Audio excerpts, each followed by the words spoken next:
Hi friends, ఈరోజు మనం చెప్పుకోబోయే టాపిక్ ఏంటంటే ఈ 2025 జనవరిలో మొదలయ్యే ఈ మహాకుంభమేళా. ఈ మహాకుంభమేళా అనేది మన భారతదేశంలో హిందువులు జరుపుకునే ఒక ఆధ్యాత్మిక మరియు సాంస్కృతిక ఉత్సవం. ఉత్తరప్రదేశ్లోని ప్రయాగ్రాజ్లో జనవరి 13వ తేదీ నుంచి ఈ మహాకుంభమేళా ప్రారంభం అయ్యి ఫిబ్రవరి 26వ తేదీన ముగుస్తుంది. ఈ ఉత్సవం మొత్తం 45 రోజుల పాటు జరుగుతుంది. అయితే ఇప్పుడు జరగనున్న కుంభమేళాని మహాకుంభమేళా అని అంటారు. ఎందుకంటే ఇది 144 సంవత్సరాలకి ఒక్కసారి మాత్రమే వస్తుంది. సాధారణంగా 6 ఏళ్లకు ఒకసారి అర్ధకుంభమేళాను, 12 ఏళ్లకు ఒకసారి కుంభమేళాని నిర్వహిస్తే ఈ మహాకుంభమేళాని మాత్రం 144 సంవత్సరాలకి ఒక్కసారి మాత్రమే జరుపుతారు.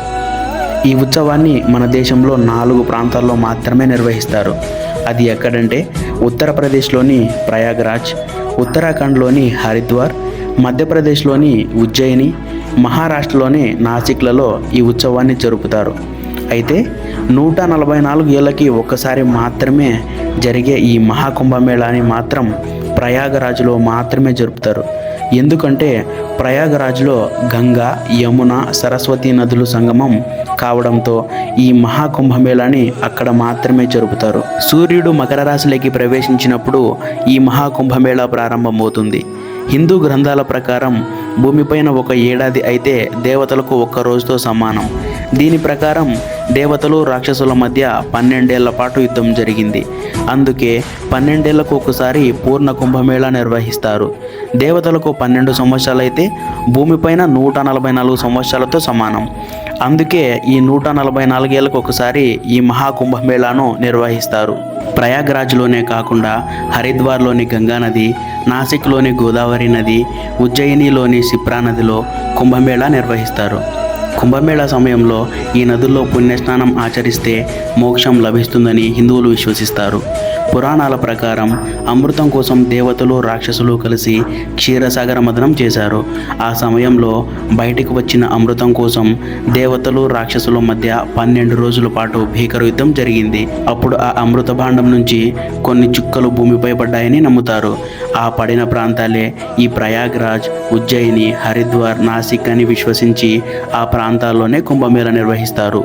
ఈ ఉత్సవ సమయంలో భక్తులు ఆచరించే రాజస్నానాలకు అత్యంత ప్రాముఖ్యత ఉంటుంది. 2025 మహాకుంభమేళాలో రాజస్నానాలు ఆచరించేందుకు కొన్ని ముఖ్యమైన తేదీలను ప్రకటించారు.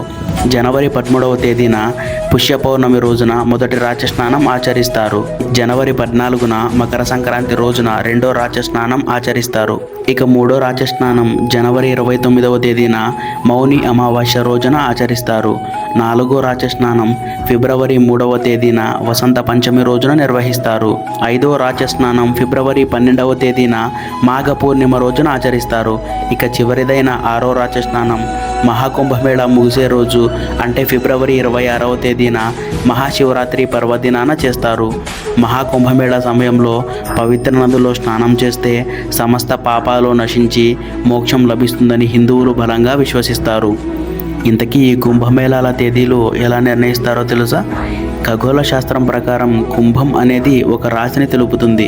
ఈ రాశిలోనే కుంభమేళాను నిర్వహిస్తారు. సూర్యుడు, బృహస్పతి సంచారం ఆధారంగా ఈ కుంభమేళా తేదీలు నిర్ణయిస్తారు. సూర్యుడు, బృహస్పతి సింహరాశిలో ఉన్నప్పుడు నాసిక్ త్రయంబకేశ్వర్లో కుంభమేళా నిర్వహిస్తారు. ఇక సూర్యుడు మేషరాశిలో ఉన్నప్పుడు హరిద్వార్లో నిర్వహిస్తారు. అలాగే గురుడు వృషభ రాశిలో, సూర్యుడు మకర రాశిలో ఉన్నప్పుడు ప్రయాగరాజ్లో కుంభమేళా నిర్వహిస్తారు. బృహస్పతి, సూర్యుడు వృశ్చిక రాశిలో ఉన్నప్పుడు ఉజ్జయినిలో కుంభమేళా ఏర్పాటు చేస్తారు. ఈ కుంభమేళాలు మొత్తం 3 రకాలుగా ఉంటాయి: అర్ధ కుంభమేళా, పూర్ణ కుంభమేళా, మహాకుంభమేళా. ప్రతి 6 ఏళ్లకి ఒకసారి నిర్వహించేది అర్ధ కుంభమేళా. చివరిసారిగా అర్ధ కుంభమేళాను 2019లో నిర్వహించారు. ఇక ప్రతి 12 ఏళ్లకి ఒకసారి నిర్వహించేదాన్ని పూర్ణ కుంభమేళా అంటారు. చివరిసారిగా పూర్ణ కుంభమేళాను 2013లో ఏర్పాటు చేశారు.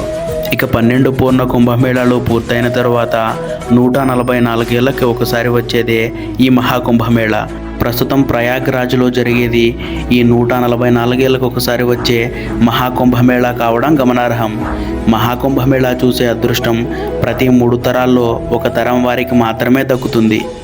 ఈ ఉత్సవంలో పవిత్ర స్నానాలే కాకుండా సాంస్కృతిక కార్యక్రమాలు కూడా జరుపుతారు. కుంభమేళా సమయంలో నదుల ఒడ్డున భక్తులు వివిధ పూజలు, ఆచారాలు, అగ్ని వేడుకలు జరుపుకుంటారు. పవిత్ర నదుల్ని గౌరవించేందుకు సూర్యోదయం, సూర్యాస్తమయ సమయాల్లో హారతి ఇస్తారు, భక్తి గీతాలను ఆలపిస్తారు. అంతేకాకుండా మతపరమైన ఆచారాలతో పాటు సాంప్రదాయ సంగీతం, నృత్యాలు, నాటకాలు సహా వివిధ రకాల సాంస్కృతిక ప్రదర్శనలు ఉంటాయి. స్థానిక హస్తకళలు, ఆహారం, ధార్మిక సామాగ్రిని విక్రయించే స్టాళ్ళు ఏర్పాటు చేస్తారు. భక్తి గీతాలు, ఆధ్యాత్మిక సాధనలో నిమగ్నమైన భక్తులతో కుంభమేళా జరిగే ప్రాంతం మొత్తం ఉత్సాహభరితంగా ఉంటుంది. 2013లో జరిగిన కుంభమేళాకు దేశ విదేశాల నుంచి భక్తులు, సాధువులు కలిసి మొత్తం 20 కోట్ల మంది వచ్చారని అంచనా. అయితే ఇప్పుడు 144 ఏళ్ల తర్వాత జరుగుతున్న ఈ మహాకుంభమేళాకు దాదాపు 45 కోట్ల మంది హాజరవుతారని ఉత్తరప్రదేశ్ ప్రభుత్వం అంచనా వేస్తోంది. ఇందుకోసం కేంద్ర ప్రభుత్వంతో కలిసి ఉత్తరప్రదేశ్ ప్రభుత్వం ఏర్పాట్లు చేస్తోంది. ఇక ఇప్పుడు ప్రయాగ్రాజ్లో జరిగే ఈ మహాకుంభమేళా నిర్వహణకు కేంద్ర ప్రభుత్వం 2100 కోట్ల స్పెషల్ గ్రాంట్ను మంజూరు చేసింది. ఇందులో భాగంగా మొదట 1050 కోట్ల నిధులను ఆల్రెడీ విడుదల చేశారు. ఈ మహాకుంభమేళాకు వచ్చే భక్తులకు ఆరోగ్య సేవలు అందించేందుకు అక్కడ అనేక ఆసుపత్రులు ఏర్పాటు చేశారు. 100 పడకల ఆసుపత్రి 1, 20 పడకల ఆసుపత్రులు 2 ఏర్పాటు చేశారు. ఇండియన్ ఆర్మీ 10 పడకలతో ఒక ఐసీయూను కూడా ఏర్పాటు చేసింది. యాత్రికులకు వైద్యం అందించేందుకు దాదాపు 300 మంది డాక్టర్లు, 90 మంది ఆయుర్వేద నిపుణులు, 200 మంది నర్సింగ్ సిబ్బంది అందుబాటులో ఉన్నారు. ఇక ప్రయాగ్రాజ్లో గంగా, యమున, సరస్వతి నదుల త్రివేణి సంగమం వద్ద 35 శాశ్వత ఘాట్లతో పాటు కొత్తగా మరో 8 ఘాట్లను నిర్మిస్తున్నారు. ఇక ఈ మహాకుంభమేళాలో లక్షలాది మంది సాధువులు, సన్యాసులు హాజరు కానున్నారు. ఇప్పటికే 20,000కు పైగా సన్యాసులు ఈ ప్రయాగ్రాజ్కు చేరుకున్నారు. ఈ మహాకుంభమేళా కోసం ఉత్తరప్రదేశ్ ప్రభుత్వం తొలిసారి డోమ్ సిటీని ఏర్పాటు చేసింది. అరైల్ ప్రాంతంలో 3.25 హెక్టార్ల విస్తీర్ణంలో ఈ డోమ్ సిటీని 51 కోట్లతో చేపట్టారు. ఈ డోమ్ సిటీ కాటేజీలో 360 డిగ్రీస్లో అన్ని వైపుల నుంచి చూసేందుకు వీలుంటుంది. 32 అడుగుల పరిమాణంతో మొత్తం 44 డోమ్లను ఏర్పాటు చేస్తున్నారు.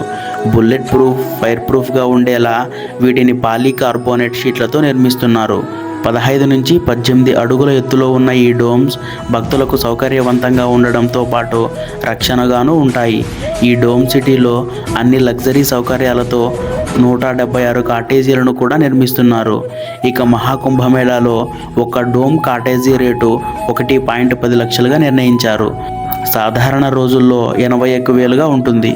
ఈసారి మహాకుంభమేళాలో 5.5 కోట్ల రుద్రాక్షలతో 12 జ్యోతిర్లింగాలను సిద్ధం చేస్తున్నారు. అంతేకాకుండా 11,000 త్రిశూలాలను కూడా ఉపయోగిస్తున్నారు. ఈ ఉత్సవంలో గంగలో మునకలు వేయడానికి లక్షలాది మంది భక్తులతో సహా యాపిల్ కో-ఫౌండర్ స్టీవ్ జాబ్స్ భార్య లారెన్ పావెల్ కూడా మహాకుంభమేళాకి రానున్నారు.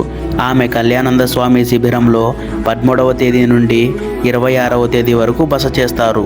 ఇంతకీ ఈ కల్పవస అంటే ఏంటంటే నిత్యం గంగలో స్నానం ఆచరిస్తూ ఆధ్యాత్మిక మార్గంలో పయనించడం.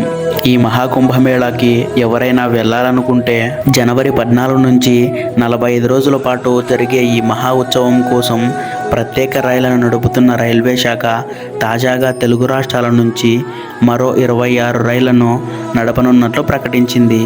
సో ఫ్రెండ్స్, ఇక్కడితో అయితే మన వీడియో ముగుస్తుంది. మన దేశంలో జరిగే అతిపెద్ద హిందువుల పండుగ అయిన ఈ మహాకుంభమేళా గురించి మీ కామెంట్ని తెలియజేయండి. ఇంకా ఎవరైనా ఛానల్ సబ్స్క్రైబ్ చేసుకోకపోతే సబ్స్క్రైబ్ చేసుకొని బెల్ ఐకాన్ ఆన్లో పెట్టుకోండి. Love you all.